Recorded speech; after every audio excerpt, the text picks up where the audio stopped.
Look inside the meeting house at the Waitangi Treaty Grounds. These carved panels watch over the birthplace of Aotearoa, New Zealand.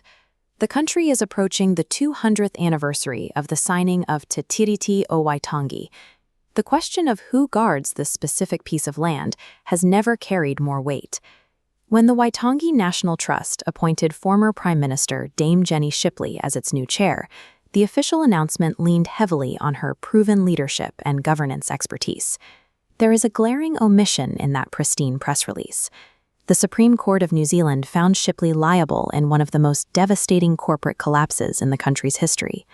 We have to ask how the caretaker role for the nation's founding document ends up in the hands of someone carrying a multi-million-dollar court-ordered liability. We are looking at a collision between the standard procedures of a Crown-appointed board and the specific high-stakes requirements of guarding the nation's birthplace. Shipley was a director of the construction firm Mainzeal. Under her watch, the board allowed the company to trade while insolvent. They essentially used funds owed to others to keep a failing business alive. When Mainzeal finally went under, the math was brutal. Subcontractors and creditors were left exactly $111 million out of pocket. The Supreme Court ruled on this failure, holding Shipley personally liable for up to $6.6 million, plus interest. The standard defense from the corporate sector is that this was a civil liability rather than a criminal conviction, a boardroom miscalculation. Compare that leniency to an internal case at the Waitangi National Trust itself.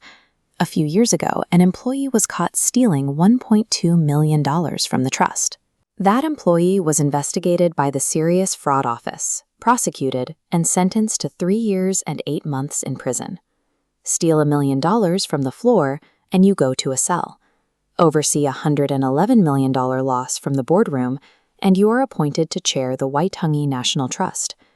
If we step outside the framework of Western corporate law, the standards for holding this specific piece of land change entirely. The Maori concept of kaitiakitanga demands an uncompromising, active guardianship over cultural treasures, or taonga. A true kaitiaki must operate with pono. That means strict truthfulness and straight dealing in every action. They must also practice manaki, a deep, tangible care for the people who are directly affected by their decisions. Allowing a company to trade while insolvent directly exposes vulnerable workers to illegitimate risk. When those subcontractors lost their money, the board failed the basic test of manaki. Under a Takanga lens, the Mainzeal disaster is an absolute disqualifier.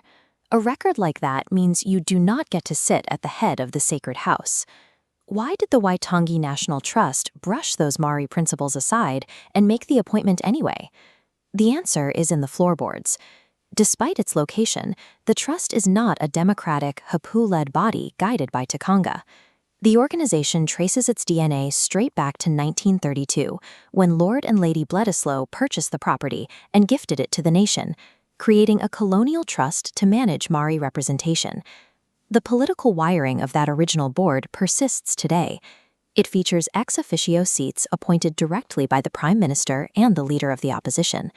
This legal architecture prioritizes elite networking and political insulation over any kind of local, indigenous accountability. The board chooses its own leaders from within its own ranks. The Crown builds a boardroom that wears the clothes of a Maori institution, but operates strictly by the rules of Western power. This dynamic creates what critics call a reputational laundromat. The governing class can use sacred heritage sites to polish their damaged legacies. The magnificent waka and carved meeting houses are reduced to stage sets for corporate elites. The culture becomes a branding exercise. Swapping the person at the head of the table leaves the underlying colonial wiring intact. Addressing the source of the problem means dismantling the architecture that made this appointment possible.